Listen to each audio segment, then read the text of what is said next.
Premiership clubs are lobbying the government to defer the repayment of COVID-era emergency loans as they continue to operate on a financial knife edge. The top flight has been reduced to 10 teams following the collapse of Worcester, Wasps and London Irish last season, and those still afloat are grappling with a mountain of debt. It is understood that a collective sum of around £100 million is owed to the government for funds which were handed out during the pandemic, and that repayments are due to begin soon. Some clubs may have even made initial installments already, but as club owners were due to meet on Thursday, their hope is that they can secure vital breathing space to ensure that they are not obliged to tackle the loan deficit while their positions are almost universally precarious.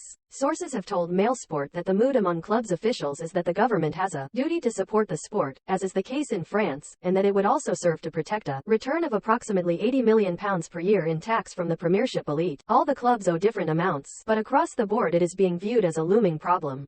Their hope is for a deferral which would also involve the suspension of interest to prevent the debt from continuing to rise pending the start of repayments, or at least a reduction in interest levels. Last month, it was announced that DCMS, the Department of Digital, Culture, Media and Sport, has appointed 2 independent advisors to help the sport tackle its financial problems, following the demise of Worcester, Wasps and London Irish. The advisors, former Rugby Football League Chief Executive Ralph Rimmer and Chris Pilling from UK Sport, are compiling a report which is likely to be published imminently. Clubs hope it will recommend delaying loan repayments. Owners held talks amid optimism about the prospects for a 10-team league, with fewer weekends where there is overlap between tests and domestic fixtures. However, there has not been unanimity when it comes to the thorny issue of the salary cap.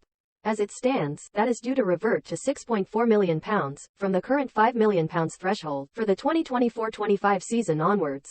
But there is a stark divide in relation to the spending limit. It is understood that 4 clubs, believed to be Bath, Bristol, Exeter and Saracens, have resisted calls from several rivals to maintain the cap at the current, lower level, to ease financial difficulties.